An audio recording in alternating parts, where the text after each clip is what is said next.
Hello friends, Radhe Radhe, जय श्री कृष्णा। कैसे हैं आप सब? आई होप आप सब अच्छे होंगे, स्वस्थ होंगे और मैं भी अच्छी हूँ। तो आ चुकी है पाप मोचनी एकादशी। तो आज इस वीडियो में मैं आप सबको पाप मोचनी यानी चैत्र मास कृष्ण पक्ष की पाप मोचनी एकादशी का महात्म्य सुनाऊंगी।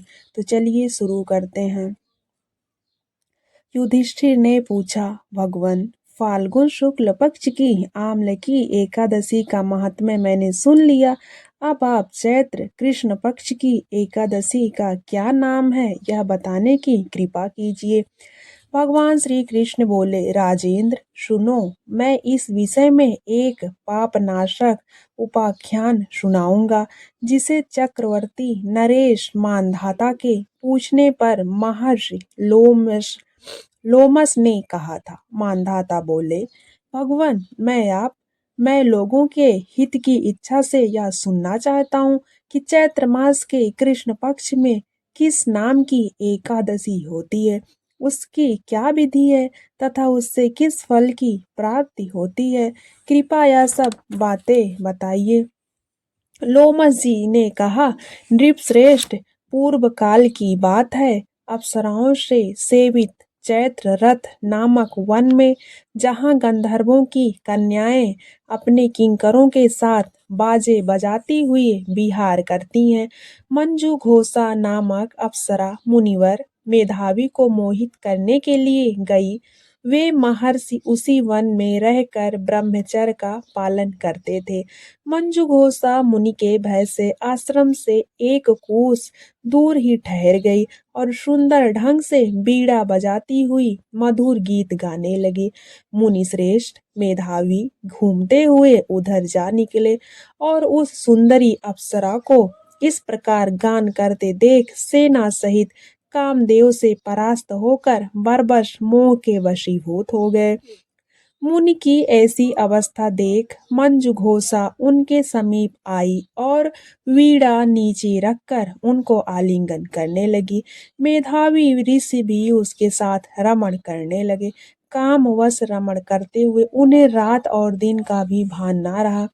इस प्रकार मुनि जनोचित सदाचार का लोप करके अप्सरा के साथ रमण करते उन्हें बहुत दिन व्यतीत हो गए। मंजू घोषा देवलोक में जाने को तैयार हुई।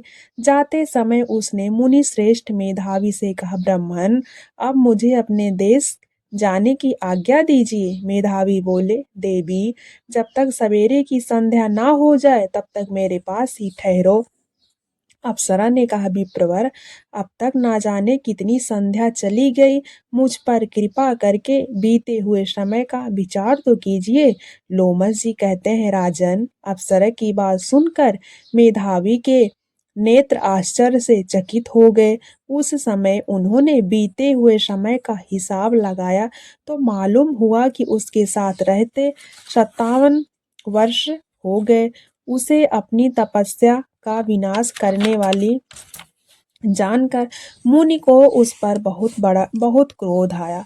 उन्होंने शाप देते हुए कहा, पापिनी, तू पिशाची हो जा। मुनि के शाप से दग्ध होकर वह विनय से नतमस्तक हो बोली, विप्रवर, मेरे शाप का उद्धार कीजिए। 7 वाक्य बोलने या 7 पद साथ साथ चलने मात्र से ही सत्पुरुषों के साथ मैत्री हो जाती है। ब्राह्मण, मैंने तो आपके साथ अनेक वर्ष व्यतीत किए हैं, अतः स्वामीन, मुझ पर कृपा कीजिए। मुनि बोले, भद्रे, मेरी बात सुनो, यह साप से उद्धार करने वाली है, क्या करूं? तुमने मेरी बहुत बड़ी तपस्या नष्ट कर डाली है। चैत्र कृष्ण पक्ष में जो शुभ एकादशी आती है उसका नाम है पाप मोचनी एकादशी। वह सब पापों का क्षय करने वाली है।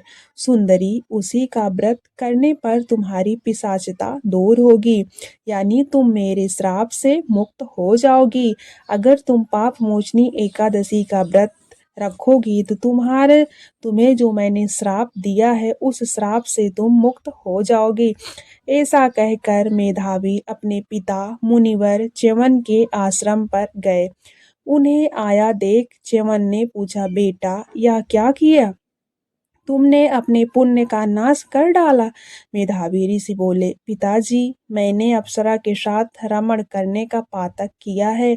कोई ऐसा प्रायश्चित बताइए जिससे पाप का नाश हो जाए। च्यवन ने कहा, बेटा, चैत्र कृष्ण पक्ष में जो पाप मोचनी एकादशी होती है उसका व्रत करने पर पाप राशि का विनाश हो जाएगा। अर्थात जो भी पाप मोचनी एकादशी का विधि विधान से व्रत रखता है और पूजा पाठ करता है उसके सभी पाप क्षीण हो जाते हैं। पिता का यह कथन सुनकर मेधावी ने उस व्रत का अनुष्ठान किया। इससे उसका सारा पाप नष्ट हो गया। वे पुनः तपस्या से परिपूर्ण हो गए। इसी प्रकार मंजू घोषा ने भी उस उत्तम व्रत का पालन किया। पाप मोचनी का व्रत करने के कारण वह पिशाच योनि से मुक्त हुई और दिव्य रूप धारिणी श्रेष्ठ अप्सरा होकर स्वर्गलोक में चली गई। राजन, जो श्रेष्ठ मनुष्य पापमोचनी एकादशी का व्रत करते हैं उनका सारा पाप नष्ट हो जाता है।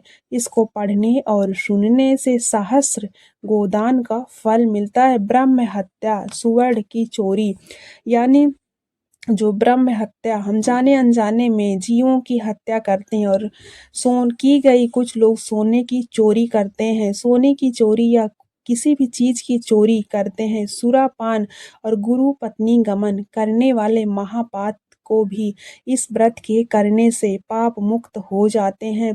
यह व्रत बहुत ही पुण्यमय है। अर्थात जो भी व्यक्ति जाने अनजाने में पाप करते हैं, कुछ लोग तो जानबूझकर पाप करते हैं और कुछ लोगों से अनजाने में ही पाप हो जाता है। तो जो लोग अपने पापों से छुटकारा पाना चाहते हैं वो लोग पाप मोचनी एकादशी का व्रत अवश्य रखें। पाप मोचनी एकादशी का व्रत विधि विधान से रखने से किए गए या जाने अनजाने में हुए पाप से हमें छुटकारा मिल जाता है। तो मुनि के बताए हुए इस एकादशी का व्रत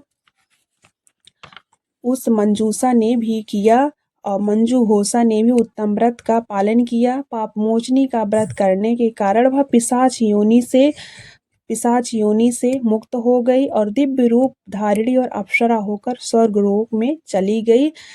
अर्थात जो लोग इस पापमोचनी एकादशी का व्रत करते हैं उनका सारा पाप नष्ट हो जाता है। और व्रत भी रखें और एकादशी का व्रत पढ़ने और सुनने से सहस्र गोदान का फल मिलता है।